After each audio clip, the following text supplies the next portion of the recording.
Bueno, un cordial saludo para todos y todas. Bienvenidos a este tercer programa de Diálogos Territoriales de la Fundación Eco Humano. Hoy con un tema súper importante, el agua como mercancía. El día de hoy vamos a estar conversando sobre las causas y formas e implicaciones de la privatización del agua. Un tema de gran interés para todos, pero también un tema un tanto complejo. Buenas tardes, Robinson, bienvenido y gracias por estar acá. Buenas tardes para todos y para todas. Yolanda, un saludo.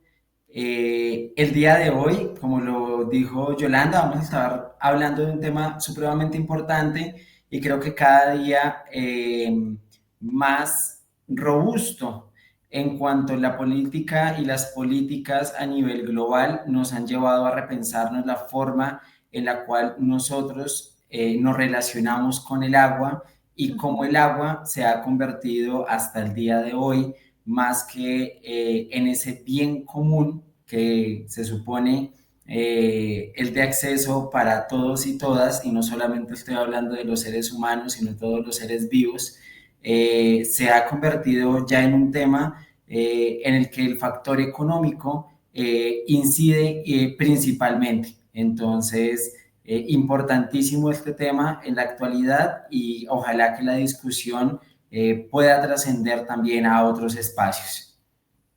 Perfecto, Robinson. Empecemos entonces. Diálogos Territoriales, un espacio educativo para reconocernos en nuestro territorio. Presenta Fundación Ecohumano.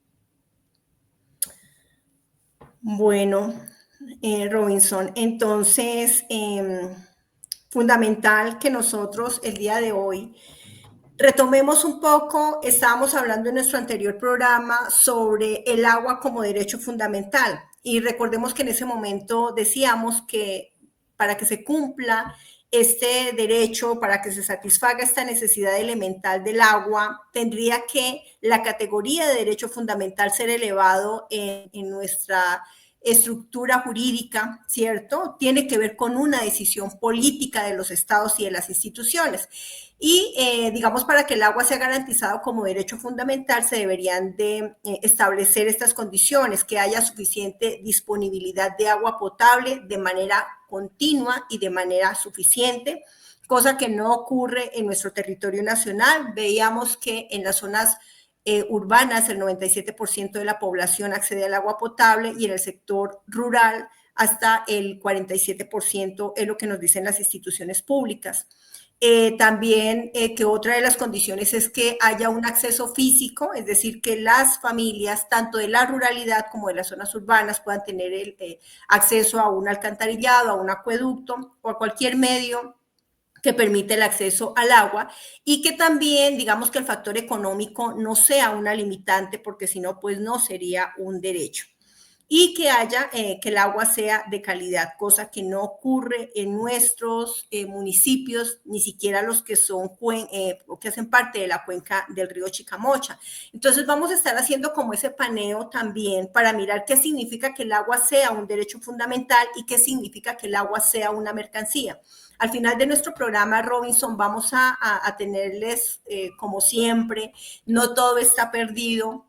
Vamos a mirar cuáles son las políticas y las formas de administración pública del agua, ¿cierto? Y ese también será como el preámbulo para nuestro siguiente programa, donde vamos a contar con la presencia de varios líderes comunitarios de nuestras comunidades, de nuestros municipios, que están llevando a cabo acciones fundamentales para la administración pública y comunitaria del agua. Entonces quería hacer ese preámbulo Robinson, para mirar cómo, digamos que las decisiones políticas tienen que ver mucho con este tema del agua como mercancía. Y tú nos vas a iniciar con un preámbulo de un corto que es bien importante, que sé que está por ahí en internet, pero que nos ayuda a ilustrar mucho cómo se van dando los procesos de privatización del agua, ¿verdad? Sí, de hecho, respecto a esas tres características de las que mencionabas anteriormente, quería hacer como la acotación de que si bien cumplimos, o más bien en la mercantilización del agua, en los mercados del agua, podríamos garantizar un agua que sea inocua, es decir, agua que esté libre de contaminación, que sea óptima para el consumo humano. Esos otros dos ítems, que el primero es la disponibilidad y el segundo, pues que tengamos el acceso a esa agua, con los métodos o con los sistemas de la privatización, de privarnos a nosotros de tener el acceso a esa agua, ¿cierto? Esta disponibilidad de la que hablamos y el acceso al agua potable, física y económicamente hablando, se pondrían en riesgo. Es decir, cómo nosotros, cómo nosotros nos comportamos, ¿cierto? Frente al agua, pero también cómo el sector privado se está comportando frente a ese bien. Yo no lo llamo mucho recurso porque siento que le quitamos la connotación en su generalidad que tiene el agua, pero sí creo que física y económicamente hablando estaríamos generando una brecha de vulnerabilidad hacia las poblaciones y hacia las comunidades. Es decir, si captamos el agua en puntos como por ejemplo las cuencas altas de nuestro sistema hídrico, ¿cierto?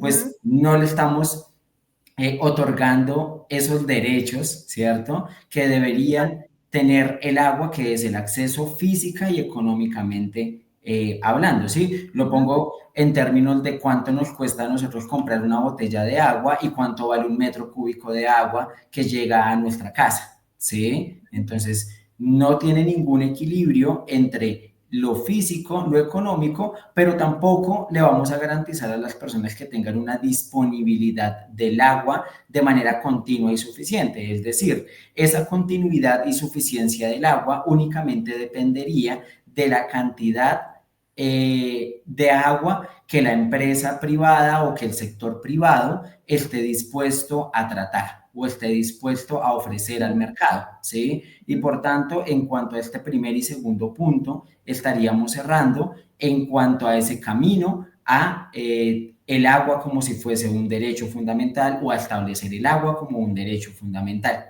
Y en este video que vamos a ver ahora, que es el video, un corto boliviano, del acceso al agua y de sistemas que no solamente suceden en Latinoamérica, sino que suceden en todo el mundo, pues es una representación de qué sucede, ¿cierto? ¿Qué sucede con el territorio, pero también qué sucede con los modelos de vida de las poblaciones que sí o sí dependemos o estamos cercanas al agua? Entonces, va a presentar.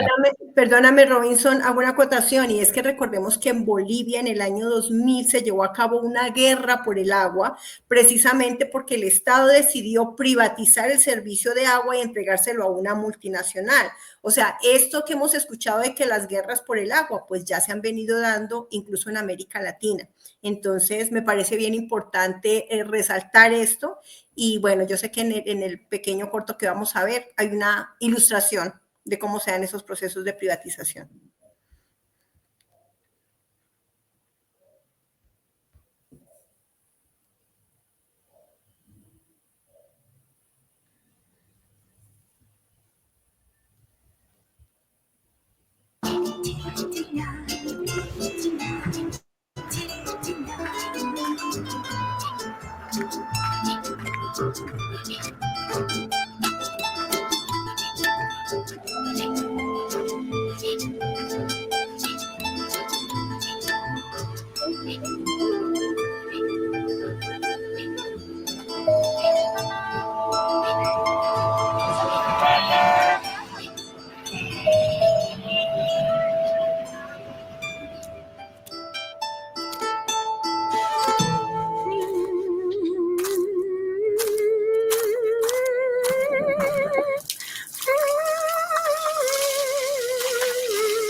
Otra, otra.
Bueno, yo creo que el video que acabamos de ver, realmente es un corto, en el cual nos pone a nosotros también a pensar acerca de cuáles son esos derechos que nosotros le limitamos y le privamos a la gente cuando privamos el acceso al agua, ¿sí? En todas sus formas, no solamente el agua potable, sino en todas sus formas, cómo resultamos todos y todas en una afectación a algo que no podemos reemplazar con nada. Es decir, el agua es algo que no podemos reemplazar no tiene sustitutos, de pronto como sucede con otros bienes y servicios en el mercado, y cómo nosotros y cómo nuestros gobiernos también interactúan para que este tipo de cosas, este tipo de dinámicas económicas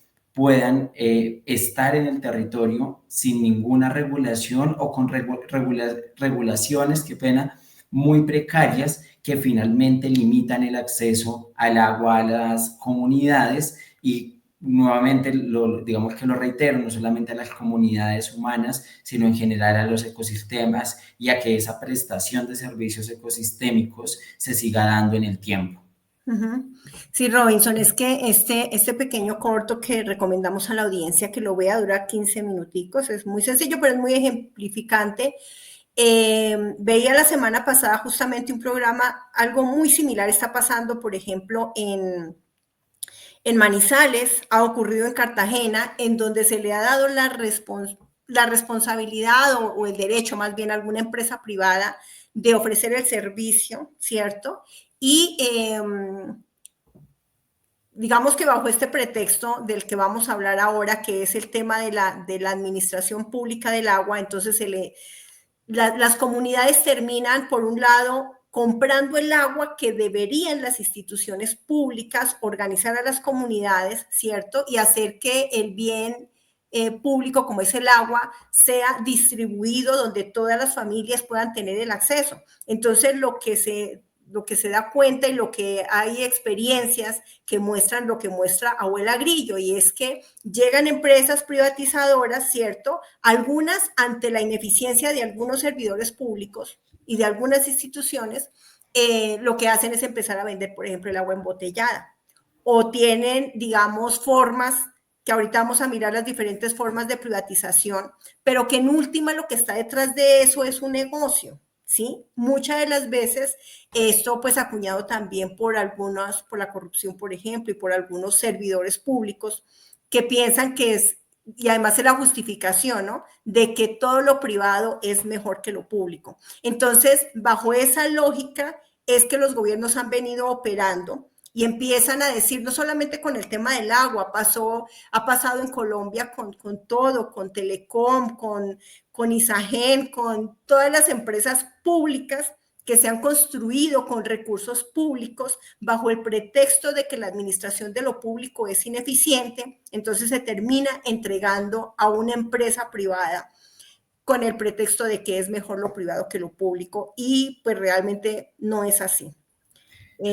Yo creo, Yolanda, qué pena te interrumpo ahí. Yo creo que en ese orden de ideas también entramos a este segundo punto de estos pretextos o de estas causas, y es que el órgano legislativo, al ver que no tiene las capacidades, que no puede, o por alguna razón las gestiones no son las adecuadas, no sabe cómo realizar ese proceso de gestión para que todas las personas podamos acceder al agua, ¿cierto? En términos de calidad, de cantidad, de disponibilidad, etcétera, ¿cierto?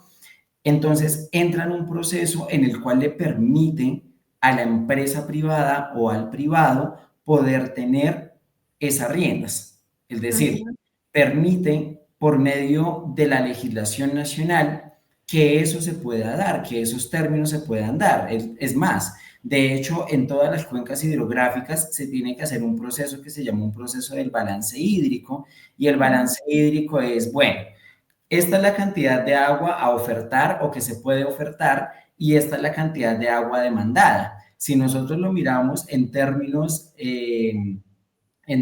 económicos, pues estamos en la ley de la oferta y la demanda. ¿Qué quiere decir eso? Que en este momento nosotros desde la legislación nacional estamos viendo cómo el agua se convirtió en otro bien, ¿cierto? Que le podemos ofrecer al mercado, pero no tenemos en cuenta que el agua, más allá de ser un bien, finalmente es el medio, ¿sí? Y es ese elemento vital para que para que todos los ecosistemas puedan sobrevivir. Es decir, yo no puedo tratar el agua como si fuese un televisor, qué sé yo, ¿cierto? Que yo sin televisor puedo vivir, ¿sí? Exacto. Y yo, sin estos elementos que no son vitales para la vida, pues finalmente yo puedo vivir, no hay problema, ¿sí? Pero ahora, ¿qué sucede cuando entramos a hacer parte de ese negocio, a hacer parte de ese mercado al agua? Y ojo a esto, sin tener en cuenta lo más importante, y es la estabilidad de los ecosistemas para que podamos llegar realmente a ese, y me parece muy curioso, igual que este proceso de la mercantilización se dé cuando hablamos de un desarrollo sostenible, por ejemplo, ¿sí? Cuando se supone que en la sostenibilidad yo no solamente pongo el imperativo de qué es lo que sucede con lo económico, sino que tengo que mirar cuáles son las repercusiones ambientales y las repercusiones sociales que las decisiones que yo estoy tomando a futuro puedan generar, ¿sí?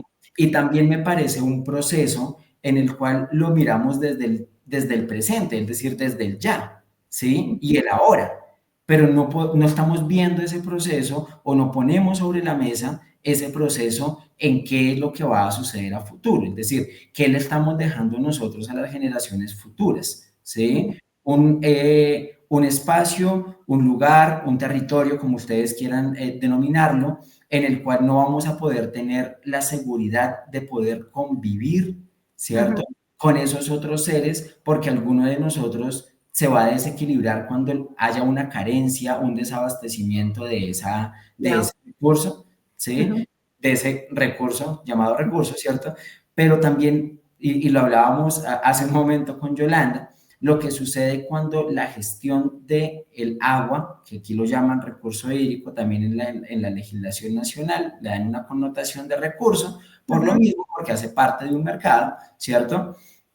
Pero entonces, ¿qué pasa cuando esa gestión de esa agua no se da ni en términos de desabastecimiento, pero tampoco en los términos en cuando tenemos unos excesos y no sabemos cómo manejar esos excesos o cómo gestionar esos excesos para que no tengamos luego una vulnerabilidad, ya no por desabastecimiento de agua, sino también una vulnerabilidad por inundaciones, por fenómenos naturales, que llaman fenómenos naturales, ¿cierto?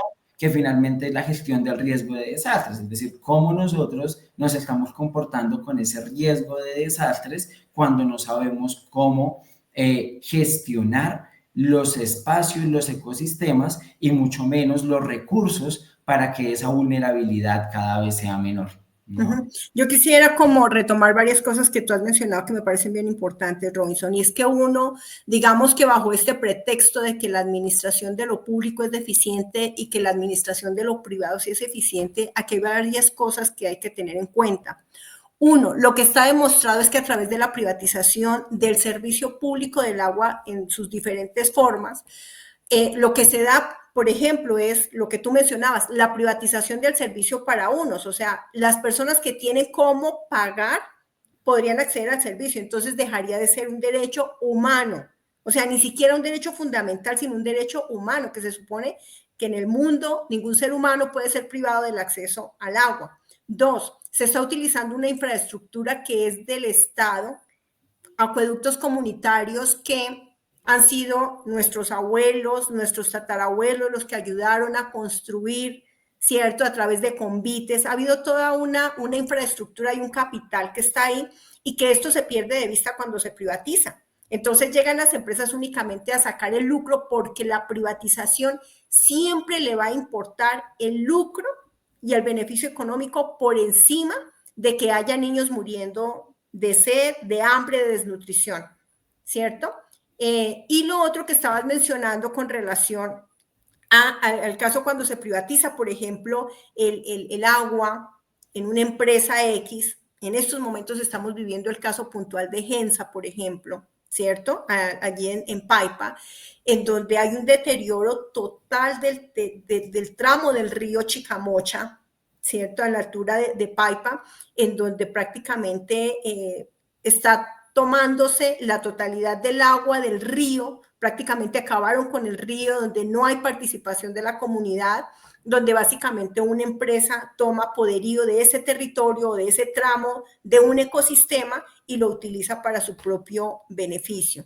Entonces, digamos que como parte de las consecuencias que también las vamos a mirar más adelante es la exclusión total que hay de las comunidades y de la garantía del derecho no solamente a la vida, sino una cantidad de derechos que están ahí implícitos como el derecho, por ejemplo, a la seguridad alimentaria, entre otros. Y todo esto de alguna manera termina siendo acuñado por el mismo Estado, por nuestros órganos de control. Yo ya lo he mencionado. En el año 2006-2008 se llevó a cabo la campaña del referendo por el agua como derecho fundamental y en ese momento quienes se opusieron y quienes no le dieron viabilidad a este acto legislativo fue justamente el Congreso de la República, ¿sí? Algo muy parecido a lo que está pasando hoy con otros derechos laborales, el derecho a la salud. Entonces, yo sí pienso que si nosotros somos conscientes de qué está pasando con nuestro elemento vital, que es el agua, que es fundamental porque sabemos que nuestra salud, nuestra vida y nuestra economía dependen del agua. Yo creo que si todos los ciudadanos, independientemente de su rol y de la función que cumplan en esta vida o en este territorio, en una institución, si fuéramos conscientes de esta responsabilidad que nos atañe, cuidar, conservar y ayudar a administrar de la mejor manera un bien fundamental y elemental pues para la vida como es el agua, ¿cierto? No sé, frente a esta parte legislativa, ¿tú qué más nos puedas aportar, Robinson? Es muy curioso porque cuando uno se va a revisar la legislación en materia de concesiones de aguas, que son los permisos que se le otorgan a un privado para poder hacer uso de esas aguas, se les exige ciertos parámetros. Por ejemplo, unas compensaciones ambientales, pero también se les exige pagar una tasa, que es la tasa por uso de agua, una tasa retributiva, ¿sí? Cuando nosotros comparamos, voy a hablarlo únicamente en términos de costos, comparamos el costo de la tasa por uso de agua que tienen que pagar junto con todas las obras que tienen que adelantar frente a la compensación que deben realizar, ¿cierto? Y luego, el carácter lucrativo que tienen esas empresas frente a lo que sucede en el territorio, pues no es muy coherente. Es decir, pagamos una tasa por uso de agua, ¿cierto? Yo puedo concesionar, pagar una tasa por uso de agua, hacer las adecuaciones que la autoridad a mí me imponga de compensaciones ambientales al territorio, pero pues 2 puntos acá. Primero, ¿quién va a usar el agua? Es decir, el agua para quién va a ser. O sea, yo estoy acomodando, llamémoslo así, ¿cierto? Restaurando, conservando el ecosistema para quién. Para la misma empresa, ¿sí? Para la misma empresa privada. Es decir, es como para que usted pueda tener agua de calidad y pueda venderla al precio que usted considere que está bien, entonces usted tiene que hacer esto, ¿sí? Entonces es muy curioso porque pagamos, ¿cierto? Las empresas pagan para que tengan una calidad de agua óptima, ¿sí? Ahora, segundo, ¿para quién está haciendo el agua? ¿Para quién está siendo usada el agua? Entonces, usualmente cuando hacemos esa captación de agua o esas concesiones de agua, o el agua la llevamos para otros lugares, ¿cierto? Cuando embotellamos el agua, o el agua finalmente sirve o funciona para la actividad económica que se está desarrollando en ese lugar en específico. Entonces, es muy curioso porque finalmente la legislación lo que hace es, hagan obras, ¿cierto? Paguen, pero para que ustedes puedan seguir desarrollando su actividad económica, no para que las personas o para que el ecosistema pueda mantenerse en un equilibrio y podamos disponer del agua para las generaciones futuras e incluso para lo que sucede en el presente.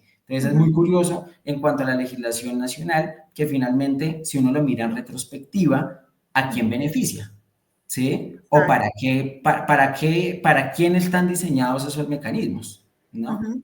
Sí, hay muchas cosas que se pierden de vista con el tema de la privatización, como por ejemplo lo que nos va a mostrar ahorita Isabel Cristina Zuleta, que es una senadora que ella ha desarrollado toda una lucha, porque a través, digamos, de las diferentes formas de privatización, algo que también se pierde de vista, tú lo acabas de decir, ¿para qué se privatiza? Entonces se privatiza para generar un lucro, perdiendo de vista todo el ecosistema y perdiendo de vista todo el ciclo hidrológico que se tiene que dar para que el agua pueda fluir y se pueda desarrollar su ciclo como debe ser, pensando pues obviamente en las presentes y futuras generaciones, pero además porque el agua es fundamental o hace parte más bien de todo un ecosistema, de las plantas, de los animales, de una cantidad bueno, no sé cómo llamarlo, de seres de la naturaleza que requieren del agua, ¿cierto? Y que hacen parte de su ciclo ecosistémico e hidrológico. Entonces vamos a mirar este video de Isabel Cristina que creo que nos ayuda a ilustrar un poco más el tema de la privatización, Robbins. El presidente Duque y el expresidente Uribe se contradicen sobre la asesoría que el ministro de Hacienda dio a los pagar los bonos de agua. Los documentos muestran que Carrasquilla tenía una interlocución directa con los alcaldes que ignoraron los presupuestos de sus municipios por 20 años. El agua, un ciclo, no un elemento, no un recurso, es sumamente difícil, digamos en términos concretos, prácticos, materiales, privatizarla, por ser un ciclo. Para poder privatizarla se tiene que comprender que es un recurso y mentir a la sociedad diciéndole que no es un ciclo. El ciclo del agua que nos permite comprenderla como el agua atmosférica o los ríos atmosféricos, el agua superficial que son los ríos, el agua subterránea, pero también el agua de los páramos, el agua de los mares, el agua de los glaciares, el agua de los polos, hace que sea todo un ecosistema en el planeta. Cuando se comprende como un recurso, se limita a esa agua generalmente superficial, la de los ríos, por eso están tan amenazados, y el agua subterránea. Colombia tiene muchos estudios sobre sus aguas superficiales, sobre sus aguas subterráneas, sobre el agua dulce y también sobre el agua marítima. El agua marítima se ha estudiado mucho porque hay mucho petróleo en el mar y hay grandes disputas territoriales en términos de las fronteras marítimas entre los países porque han encontrado petróleo. Entonces, en el fondo del mar, cuando se dan esas extracciones de petróleo, se han privatizado todas esas áreas del mar. Y nosotros nos preguntamos cuando escuchábamos esto y evidenciábamos que el agua del mar también debería ser defendida, decíamos, ¿quién defiende el agua del mar? Y entendíamos que la posibilidad de comprender esa privatización del mar, esa privatización de los ríos, esa privatización de las aguas subterráneas, que son las que abastecen a las comunidades, que son las que nos permiten los alimentos, que son las que nos permiten la subsistencia humana y de las demás especies, requiere unas comunidades. Entonces, la privatización está asociada todo el tiempo a lo comunitario. ¿Quién va a defender ese mar a tanta distancia de una costa si ahí no vive gente? Es muy difícil. ¿Quién va a comprender esa privatización si ahí no hay gente, si ahí no hay comunidad? Entonces, la privatización del agua es porque hay unos a los que se les priva de algo y que está en exclusivo uso para otros. Privatizar tiene que ver con privar a alguien de. Nosotros somos esos alguien. Y que el acceso sea limitado por los que privatizaron. Entonces, aquellos que se adueñaron de ese mar saben que pocos lo van a defender porque pocos lo están usando. Pero los que se adueñan de los ríos, lo que hacen es despojar esos territorios previamente para que no haya unos otros que digan, no me limite el acceso a ese río, no me limite el acceso al agua porque yo lo necesito.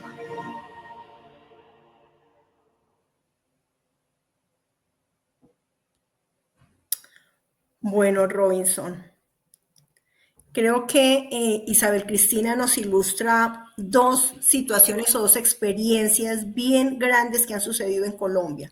Uno, ella hablaba de los bonos de agua cuando se quiso ignorar el presupuesto de los municipios a 20 años. Esa fue una decisión del gobierno Duque, si no estoy mal, en donde se pretendió que los municipios a nivel nacional se enajenara o se empeñara, como es una figura que hay acá en Boyacá, que sé que no lo utilizan en muchas partes del país, pero donde se enajenara, digamos, el presupuesto a 20 años para el servicio público del agua y en donde esos bonos iban a ser para una empresa de este ministro en ese momento, que él tenía su negociado por debajo y que todo eso salió a la luz pública y afortunadamente eso no se alcanzó a dar, pero era una forma voraz de privatizar el agua en Colombia. Ustedes saben que Colombia es uno de los países con mayor cantidad de páramos. Entiendo que tiene el 47% de los páramos del mundo, ¿cierto? Y gran parte de esa cantidad de páramos están en Boyacá y que era un negociado horrible, horrible. Afortunadamente eso no se dio. Y lo otro también es bueno recordar que Isabel Cristina en estos momentos es congresista porque ella defendió el río Cauca en ese momento, pero fue porque se dio todo lo de Hidroituango. Hidroituango fue un despojo de comunidades que quedaban en la ladera del río donde finalmente terminaron haciendo la hidroeléctrica y que dicen que ahí quedó pues cualquier cantidad de fosas comunes, hubo muchos muertos y muchas desapariciones, porque como ella lo estaba mencionando, cuando es el río el que se privatiza, ¿cierto? Lo que empieza a haber es un despojo de las comunidades que han vivido en ese territorio. Entonces, son, digamos, formas de privatizar que si nosotros como comunidad, como ciudadanía, no somos conscientes de eso, pues dejamos que a través de los medios de comunicación nos engañen y nos terminen metiendo negociados como ese que casi logra este señor ministro, que afortunadamente no se alcanzó a dar. Pero digamos que tenemos que hacer conciencia de qué manera se está privatizando el agua y cómo nosotros podemos fortalecer estrategias de administración pública, como lo vamos a ver al final de este video y en el siguiente programa, Robinson. Sí, de hecho, cuando ella hablaba de las aguas marítimas y ella se hacía la pregunta, si aquí no hay comunidades, ¿quién defiende el agua? Ujú. ¿Sí? Yo creo que sucede exactamente lo mismo donde las comunidades están en el territorio, pero primero, no tienen los mecanismos para poder actuar y segundo, cuando igual se les vulnera el derecho a poder actuar frente a lo que sucede en sus territorios, ¿sí? Es decir, con qué herramientas contamos nosotros y nosotras, ¿cierto? Desde los territorios para que ese mar que no está allá, ¿cierto? Para que esas aguas marítimas que no están allá, sino que hacen parte de nuestro territorio, finalmente puedan ser defendidas y no queden como esas aguas marítimas que no hay quien las defienda, ¿sí?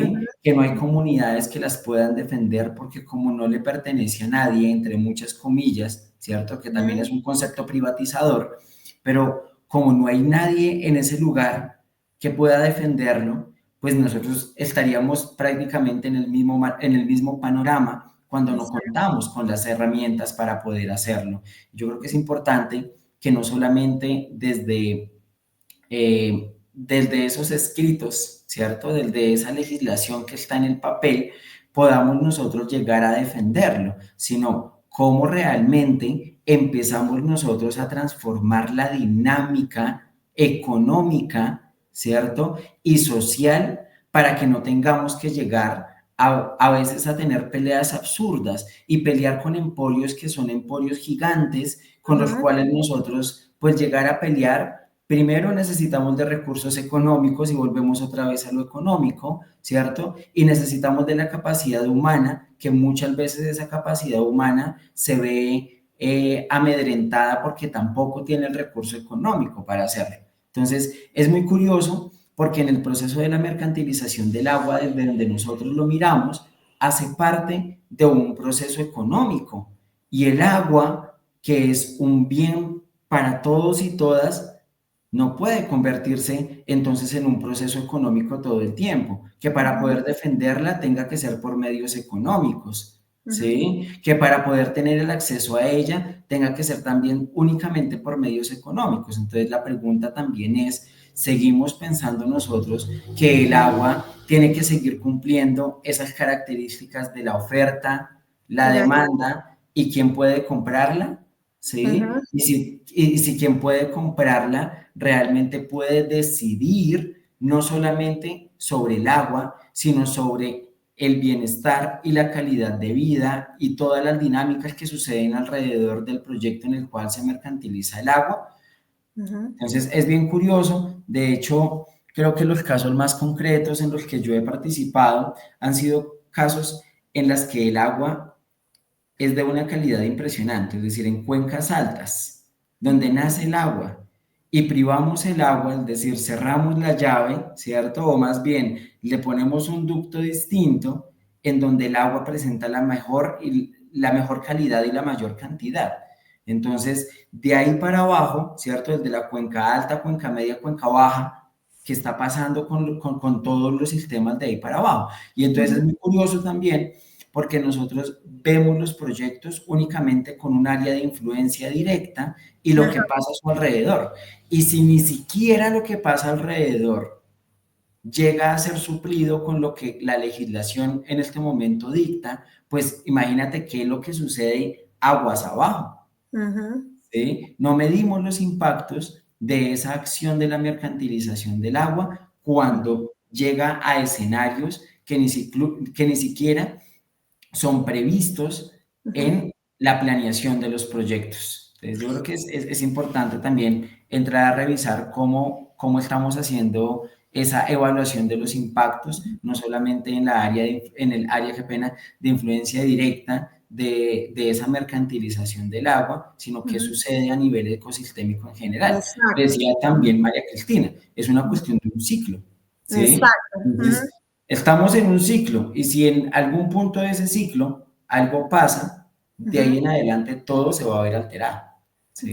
Robinson, perdóname que te interrumpa, yo la verdad no soy abogada ni soy administradora pública, pero a mí no sé qué tendrá de bueno las concesiones, pero en Colombia se utiliza demasiado el tema de la concesión.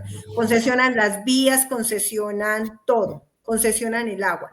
Y desde mi humilde opinión o percepción, no sé hasta qué punto está equivocada, para mí es una figura perversa.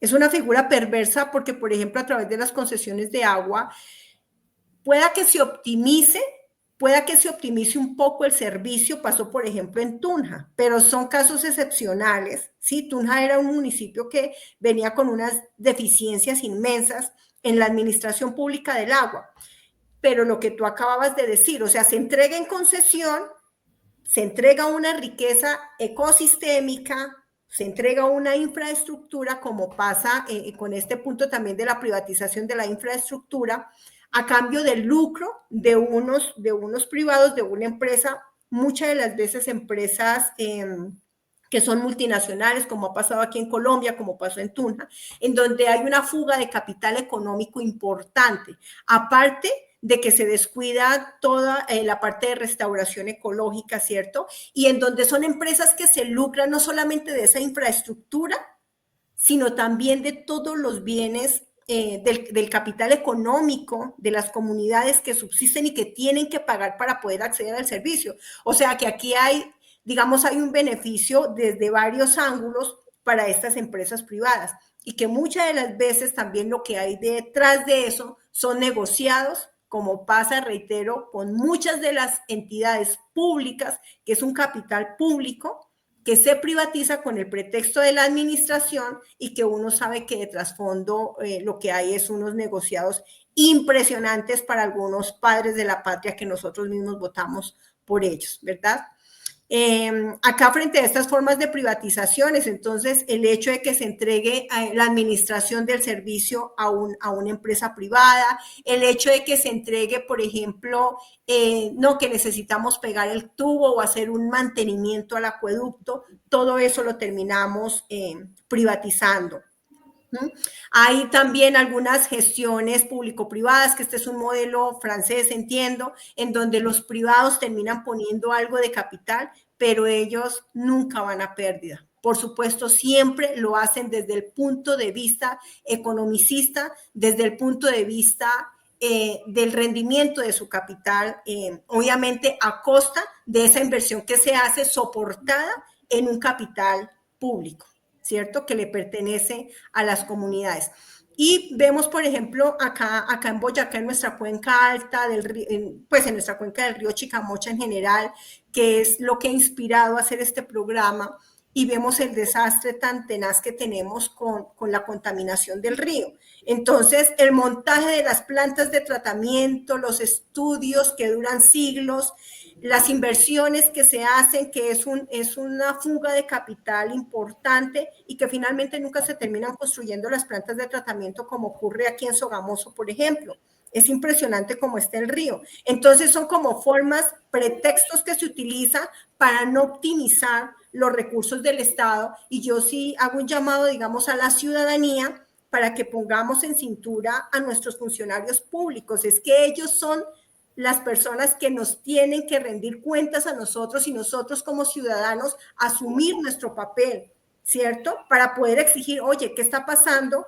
Pasan décadas y el río está peor, ¿cierto? Y sí se pierde una cantidad de dinero y nunca se soluciona nada.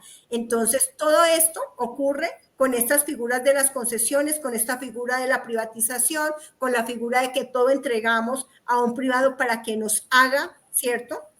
Y que a la hora del té termina siendo absolutamente perverso e ineficiente estas formas de mercantilización y de privatización, Robinson. Sin embargo, como siempre en este programa, no todo está perdido. Afortunadamente, hay varias alternativas, varias instancias de las cuales nosotros podemos llegar a evitar estas consecuencias que tiene la mercantilización del agua, ¿sí?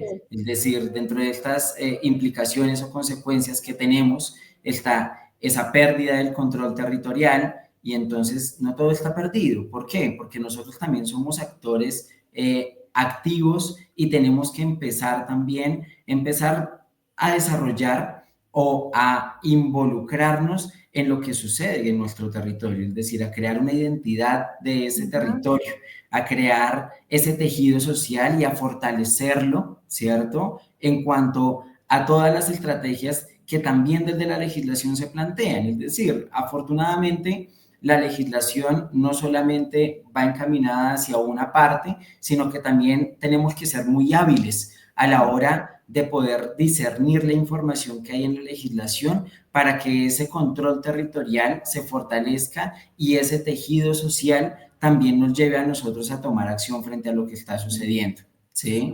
De hecho, cuando revisábamos estas implicaciones o consecuencias, hablábamos también de esta pérdida del capital histórico y económico, y hablábamos de la pérdida del capital económico ligado un poco con esa pérdida del valor adquisitivo, es decir, cómo nuestro territorio empieza a perder, ya no, digamos que pongámoslo en términos de precio, pero también de valor. El valor es aquello que es innato, ¿cierto? Y el precio es aquello que yo estoy dispuesto a pagar económicamente hablando por un bien inmueble, por ejemplo, ¿cierto? Por un predio, y es un predio sin vida, un predio que ha sido explotado en cualquier forma de explotación minera, explotación del agua, lo que sea, ¿cierto? Es un predio o es un espacio, un territorio que pierde su valor. Y eso también genera, primero, que haya un desplazamiento forzado, y lo digo así de manera muy directa, el desplazamiento forzado,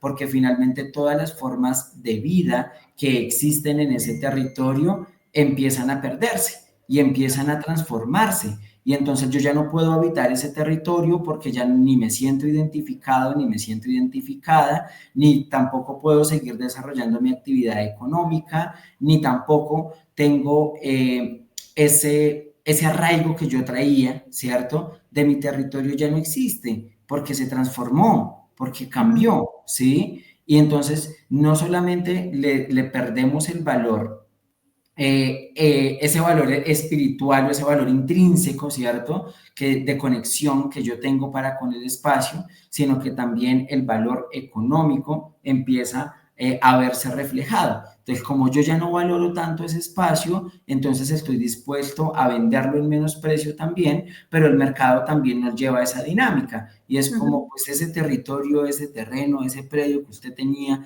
eso allá no sirve ni para sembrar una mata, ¿sí? Entonces, ¿yo para qué lo quiero? Y el mercado también funciona de esa manera, ¿sí? Entonces, defender el agua no solamente es defender esos intereses colectivos, ¿sí? Sino también esos intereses individuales que yo he formado con mi territorio, ¿sí? De esa identidad territorial propia que también cada uno y cada una de nosotros tiene con el espacio que habita.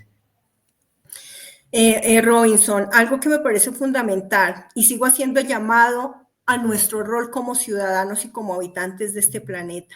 Y es que definitivamente nosotros tenemos que unirnos, tenemos que aprender a perderle el miedo a los problemas y dificultades que se nos presentan en la vida, porque definitivamente es lo que nos puede hacer que se reconstruya ese tejido social. Yo quiero hacer ese llamado y es que definitivamente cuando se privatizan elementos fundamentales como el agua, eso también hace que haya una división y que los seres humanos empecemos a actuar de manera atomizada, cada quien por su lado, ¿sí? Y vemos que la administración de nuestros acueductos es bastante deficiente. O sea, cuando yo les comentaba en algún programa que les decía, bueno, en algunas comunidades, ¿y quién tiene la responsabilidad de que el agua llegue a la casa? No, pues el alcalde, para eso lo nombramos. ¿Sí? No, pues la empresa, para eso está la empresa fulanita de tal para que nos solucione el problema. Entonces yo creo que si nosotros nos apropiamos de la administración del agua como elemento vital y fundamental, esa puede ser una oportunidad para que se reconstruya también el tejido social. A través de la administración pública del agua se pueden generar mayores dinámicas comunitarias.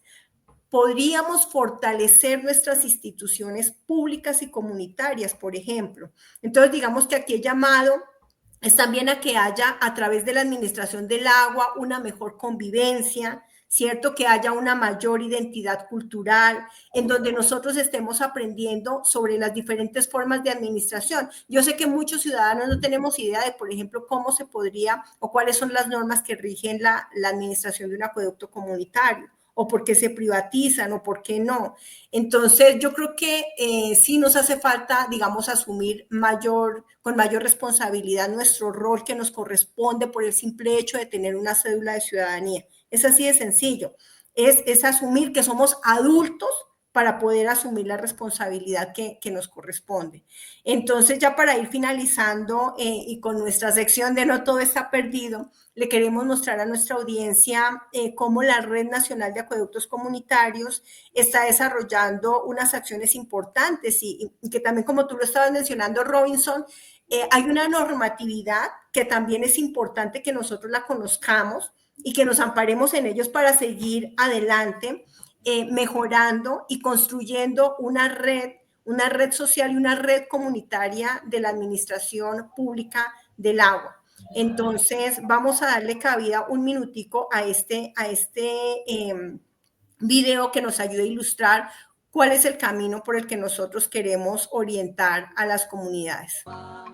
Vamos tejiendo identidad, agua comunitaria. El 15 de octubre del año 2022, los acueductos comunitarios vivimos un día histórico dentro de nuestro ejercicio de la ciudadanía. La posibilidad de dar un mandato para la construcción de país, el mandato de los y las gestoras comunitarias del agua. Contamos con la importante presencia del relator del derecho humano al agua y saneamiento básico de las Naciones Unidas, Pedro Arrojo, que desde el escenario internacional reconoce el invaluable aporte que las comunidades organizadas, no solo en Colombia, sino a nivel global, hacen por la garantía del derecho humano al agua, así como con la asistencia de varios representantes de las ramas ejecutiva y legislativa de nuestro Estado, para que evidenciaran y se involucraran en el trabajo que nació dentro de las comunidades gestoras del agua, nuestra ley propia. El evento comenzó con la presentación de la Red Nacional de Acueductos Comunitarios a cargo de María Martínez de los Acueductos Articulados del Meta, Casanare, Guaviare y Sigifredo Todo de la Federación de Organizaciones Comunitarias Gestoras del Agua del Valle del Cauca, que compartieron nuestro recorrido como red, dando cuenta de cómo la gestión comunitaria del agua es justamente la garantía del derecho de nuestras comunidades al agua, a la alimentación y a la vida en dignidad y del trabajo. Nos dimos cuenta de que teníamos muchas cosas en común, teníamos muchas problemáticas y muchas particularidades porque nuestro territorio es un territorio diverso. El agua es un bien común. El agua es una necesidad no solo de los seres humanos, sino de todos los seres vivos. El agua no es una mercancía, el agua es esencial para la vida. Defendemos, restauramos y conservamos el hábitat del agua, la cuenca. Luego tuvo lugar la presentación de la ley propia como trabajo identitario y proyecto de ley que estuvo liderada por Luisa Fernanda Sánchez y Daisy Peña, integrantes del equipo jurídico de la Red Nacional, para contar cómo se busca llevar al ámbito legislativo una realidad que ya sucede en los territorios y que requiere ser reconocida y fortalecida. Al final, una de las premisas fundamentales del nuevo gobierno es el diálogo con los territorios, con los diferentes actores sociales en la vía de construir políticas públicas y un plan nacional de desarrollo que atienda las necesidades reales y propuestas de las regiones. Por eso, invitamos a coger esta propuesta como un mandato popular de miles de comunidades gestoras del agua y que fue entregada por estas al doctor Francisco Canal, viceministro de Ordenamiento Territorial del Ministerio de Ambiente y Desarrollo Social. Muchas gracias. Bueno, Robinson, yo creo que aquí nos quedamos con este abrebocas que, como les estaba mencionando, vamos a continuar en nuestro siguiente programa hablando sobre esa administración comunitaria del agua, en donde a través de nuestros acueductos comunitarios podemos hacer reconstrucción del tejido social, podemos hacer educación ambiental. Sé que también a través de los acueductos comunitarios se han desarrollado experiencias exitosas de proyectos productivos que unen a sus comunidades y que pueden generar proyectos, por ejemplo, encaminados a la protección y conservación ambiental, orientados a la seguridad alimentaria, a desarrollar proyectos de economía solidaria entre las comunidades. Entonces, queremos también, en medio, digamos, como del pesimismo, y perdón si soy un poco directa también con mi percepción, pero en medio de todo creo que hay alternativas y hay propuestas como la que nos acaba de mostrar la Red Nacional de Acueductos Comunitarios, que creo que vale la pena que todos conozcamos y que todos nos orientemos hacia allá. Entonces, ya para finalizar, Robinson.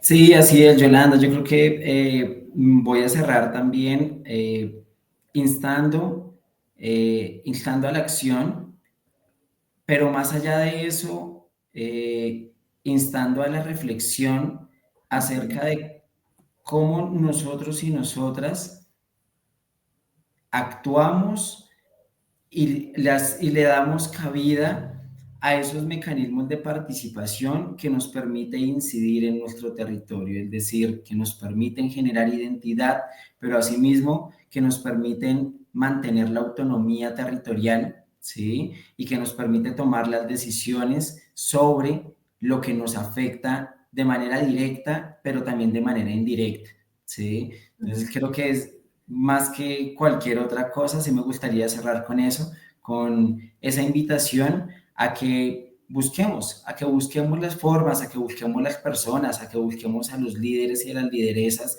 que en nuestro territorio están llevando a cabo estas acciones colectivas con un bien que finalmente no es para el beneficio de algunos ni de algunas, sino que es para el beneficio de todos nuestros ecosistemas y pues de la vida misma. Entonces, nada, muchísimas gracias por llegar hasta aquí. Muchísimas gracias también por creer en este proceso, por hacer parte de él y los esperamos en una próxima ocasión.